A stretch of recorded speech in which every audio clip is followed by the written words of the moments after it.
PNA, vous allez être pour les gens, parce que, alors, je vous explique.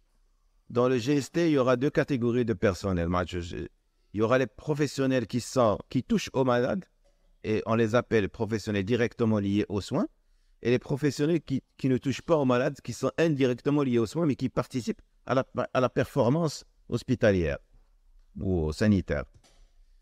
Pour ceux qui touchent, donc, ils vont avoir un salaire fixe et une variable en fonction de leur activité.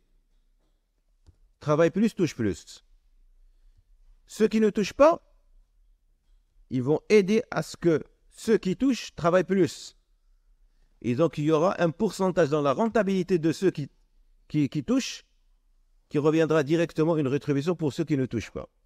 Et donc, on va écrire un engrenage. إلا خدموا هادو بزاف هادو غيتخلصوا بزاف ولا هادو دخلوا الفلوس بزاف وداروا الغوكوفرمون هادو غيتخلصوا بزاف. Et tout le monde رابح win-win. Voilà. Le travail vient de يدار. Travail il faut qu'on définisse un peu les tâches des uns et des autres.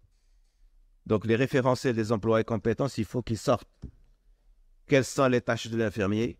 Quelles sont les tâches de la sage-femme? Quelles sont les tâches du médecin? Et quelles sont les tâches à cheval entre médecins et infirmiers, surtout dans les coins les plus reculés. Voilà. Et donc, dans ce schéma-là, je vous souhaite beaucoup de courage et beaucoup de compréhension et beaucoup de complaisance pour qu'on puisse travailler ensemble dans la convergence.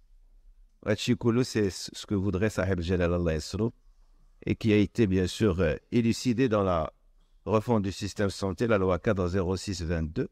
Hier, on avait clôturé un peu les derniers textes de la loi cadre 06-22, c'est la haute autorité de la santé, c'est le 07-22. Elle a été quand même votée dans la deuxième chambre. Donc, on est en phase maintenant de l'élaboration des décrets d'application pour la mise en œuvre. Et donc, si on fait cette réunion, c'est pour anticiper pour que la région de Rabat-Salé et Kénitra soit la première à implanter son propre GST. Et merci beaucoup. Voilà.